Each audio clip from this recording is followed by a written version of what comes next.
Knowing who you are. Knowing who you are. Being able to answer this question, who am I? And what do I want?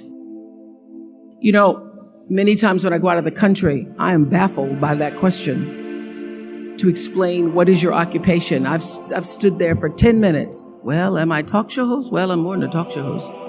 Am I a businesswoman? I'm a businesswoman. I'm more than a businesswoman. Am I an entrepreneur? I'm more than an entrepreneur. So I just leave it blank or self-employed.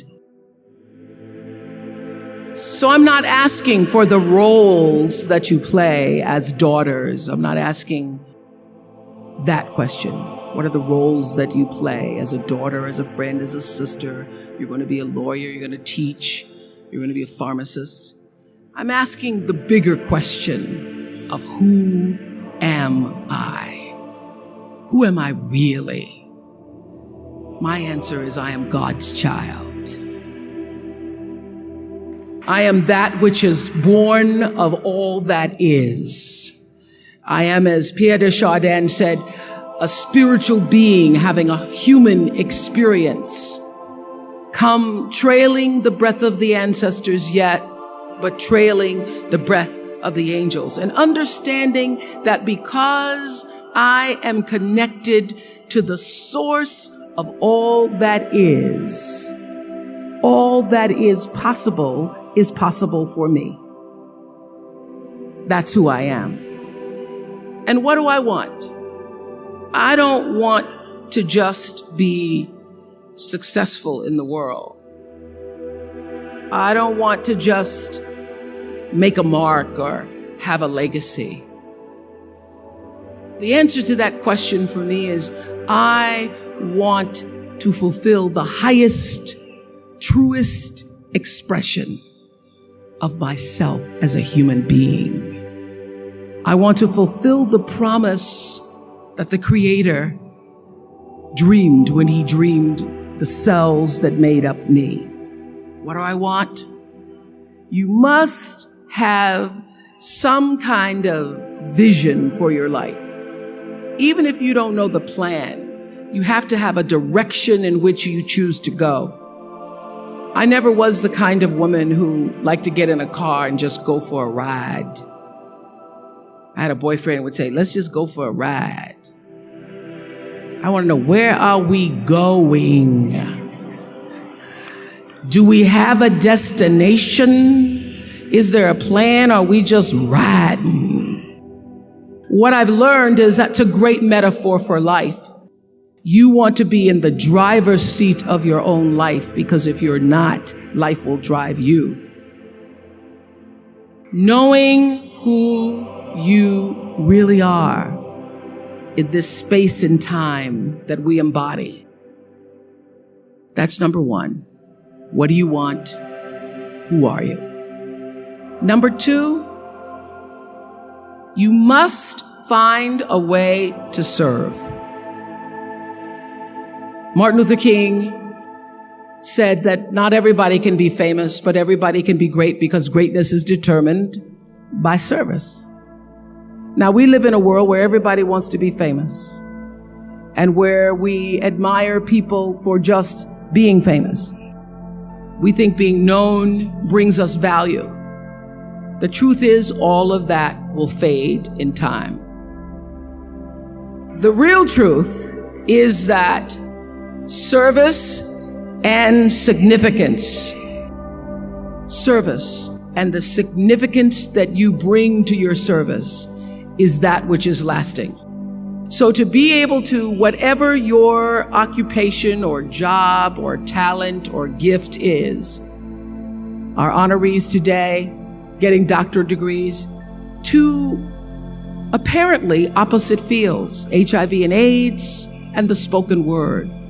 But what they have in common is service, using the spoken word in service to community and the world. Using your knowledge and information about HIV and AIDS and medicine in service to the world. And if you look at all the most successful people in the world, whether they know it or not, they have that paradigm of service. Everybody's talking about Mark Zuckerberg and the IPO. Service. Jay-Z rapping. Service. Through the word, to people, through song. For many years, I was really just happy to be on TV, and people would stop and say, "Oh, you on TV?" "Yeah, I'm on TV. I like being on TV. It's a nice job." That I went back and I took a long look at what it was I was doing on TV and made a decision that I was no longer going to just be on TV, but I was going to use TV as a platform, as a force for good, and not be used by TV. And I will tell you, my decision to make that significant change in the way I operated on television, using television as a service, changed my career exponentially. Service through medicine, service through art, using whatever it is you produce, your product, as a way of giving back to the world. When you shift the paradigm of whatever it is you choose to do to service, and you bring significance to that, success will, I promise you, follow you. Service and significance equals success. That's number 2. Number 3, it's so simple, but so hard to do. Always do the right thing. Be excellent. People notice. Think of how you notice. You go to Taco Bell, somebody gives you an extra napkin and some sauce. You notice. You want to go back to that person, because even at Taco Bell, excellence shows itself. Be excellent. Let excellence be your brand. Everybody talks about building a brand. I never even knew what that was. When people say, "You're a brand," I would say, "No, I'm just Oprah." What I recognize now is that my choice to, in every way, in every example, in every experience, to do the right thing and the excellent thing is what has created the brand. And what I know is that when you are excellent, you become unforgettable. People remember you. You stand out. Regardless of what it is, you become an unforgettable woman. And that is what we all want. We want to be unforgettable and not forgettable. So doing the right thing, even when nobody knows you're doing the right thing, will always bring the right thing to you. I promise you that. Why? Because the third law of motion is always at work. For every action, there's an equal and opposite reaction. That is so true in all of our lives. That's what Newton said. Celia in The Color Purple said it. Everything you even try to do to me, already done to you. Everything you even try to do to me, already done to you. So you don't have to worry about revenge or getting back at somebody, making sure they pay. You just have to do the right thing, and the right thing will follow you even when people don't support it.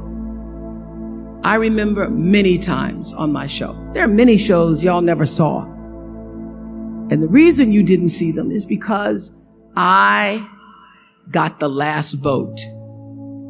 And I remember 2010, my team, hardest working team in television, had done this interview with a woman who turns out she was a Sunday school teacher by day and a sex addict at night.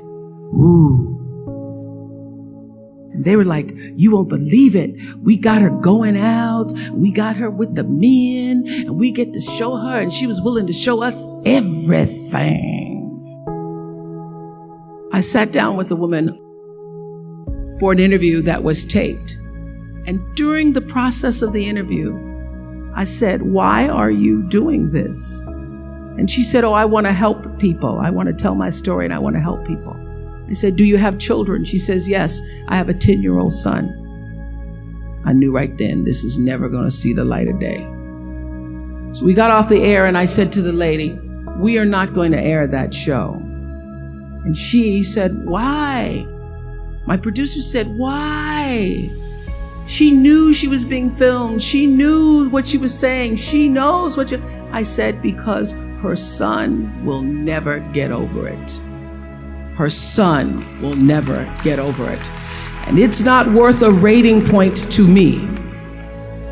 Not worth a rating point to me to know that there's a 10-year-old boy who's destroyed because his mother went on the Oprah Winfrey show and told all her business.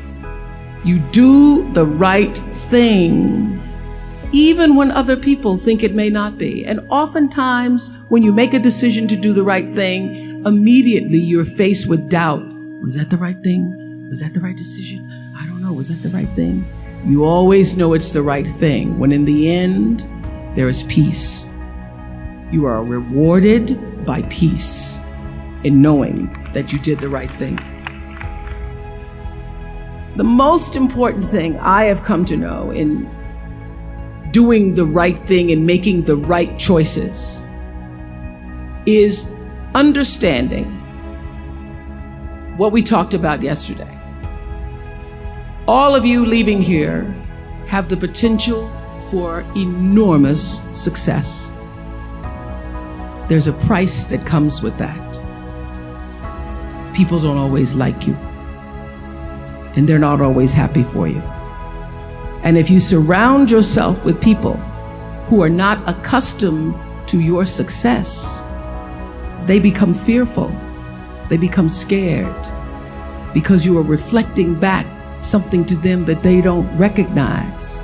Now, they're not going to say, you know, I'm very fearful because you're reflecting back to me something I don't recognize. They're going to say, you know what they're going to say? They're going to say, who she thinks she is. Who she thinks she is. That only happens when you are around people who do not mean and want and aspire to the best for you. People who want the best for you want you to be your best. So my greatest advice to you is to surround yourself with people who are going to fill your cup until your cup runneth over. So when people say you're so full of yourself, you can say, yeah. Yes, I'm full. I'm so full, my cup runneth over. And to know that once your cup runneth over, you cannot spend your life with your gallon-size offerings, offering them to pint-sized people. You have got to surround yourself with gallon-sized people who can hang in the same company with you, so that you're not offering your gallons to those little pints out there who can't hold it anyway. Choice to Change the World. I love that song. I love hearing you all sing that song. And what I know for sure is that the biggest choices begin and end with you, your internal big questions. Who do I want to be in the world? My relationship to source energy, to all that is God. I'm not talking about what you believe in God. I'm talking about your experience of that which is all life, which is divine and universal. I'm talking about the big deal. Being connected and aligned with that. When you are tuned in and charged into that, whenever you feel empty, you go inside yourself and you connect to the source, and you know that all things are possible. To know that and to choose to do the right thing in service and significance. I promise you, you will create a vessel of service for yourself first, because you have to honor yourself first. You have to give to yourself first, otherwise you have nothing to give away. You will create a vessel for yourself, for your family, your community, and the world. And those three things will not only lead you to a blessed life. I stand as a witness. My life is so blessed, I can't even take it in sometimes. It will lead you not just to a gifted life and a rewarding life that fills you up, but a sweet life. That's what you want. You want the sweetness. You want it to be so sweet, so that even when the storms come, and they will, you'll know this too shall pass. The storm is passing over, and you shall not be moved, because you know who you are. When you can do that, grace will follow you, grace and glory. And when they see you coming, it ought to make them proud. I have spent hundreds and hundreds and hundreds and thousands of hours talking to spiritual leaders and teachers, and not just spiritual leaders and teachers who have been deemed so, but thousands of people who came from levels of dysfunction, who came from levels of pain, who were suffering, who were challenged in their progression of trying to be the best human beings they could be. And they allowed themselves the opportunity to come on our show, the Oprah Winfrey Show, and share their stories. I am one who believes in the sharing of stories. I believe in the process of sharing, period, because I know that all life gets better when you share it. And those thousands of people who have been guests on the show, and many of them who are also audience members, have been my greatest teachers. And I would say that one of my gifts that I've had since I was a little girl growing up in Mississippi, being raised on a tiny little acre farm with my grandmother, is that I knew how to pay attention. I was a great observer of life. And I grew up believing that I was indeed for sure God's child. It's because every Sunday I sat in our little church down the road, a dirt road from where my grandmother lived. No running water, no electricity, but the church is down the road from us, and we could hear the singing as I was getting dressed for Sunday school. And I'd always sit on the left-hand side, the left pew, in the second row. And I would listen to the preacher preach about the Lord thy God is a loving God, and sometimes he would say the Lord thy God is a jealous God. But most important, I heard him say, you are God's child, and through God all things are possible. And I literally took him at his word, so that by the time I was had to leave my grandmother because she became ill, and I was sent to live in Milwaukee with my mother, who had two other children, I got beat up on the playground because when people would ask me, who is your daddy? I would say, Jesus is my daddy. Sometimes he's my brother. And God is my father.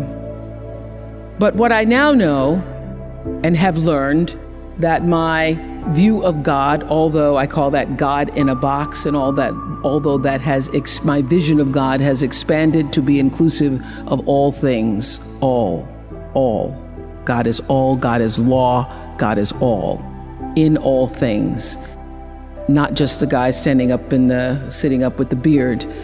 And now that view of God has expanded, I still understand how important it was for a little colored girl. We weren't even black yet, not to mention African American. You know what I mean, Harry?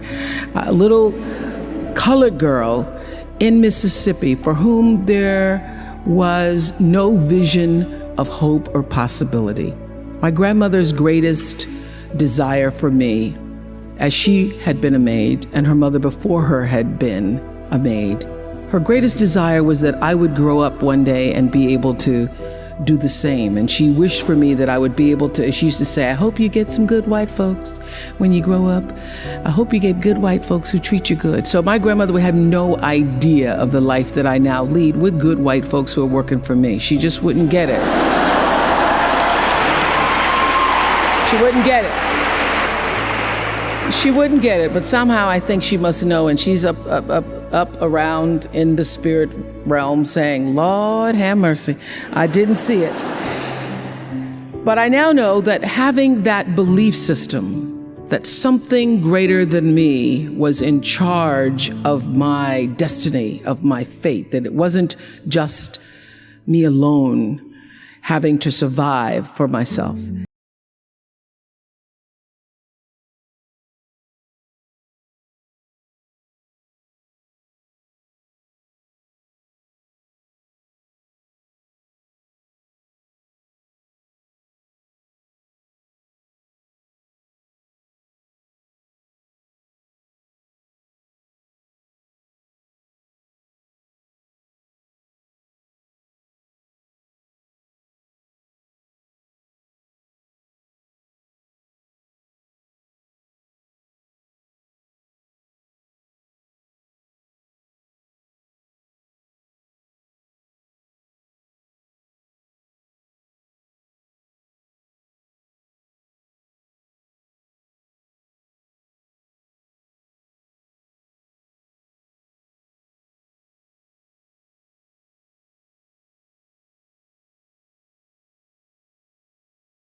you forward another day of being here on the planet Earth as a human being.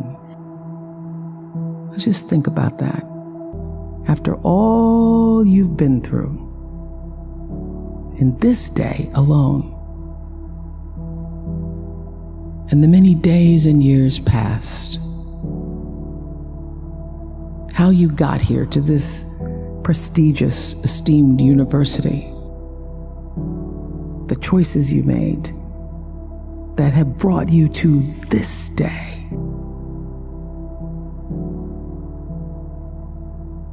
Open your heart and quietly to yourself say the only prayer that's ever needed. Thank you. Thank you. Thank you. You're still here. And you get another chance this day to do better and be better.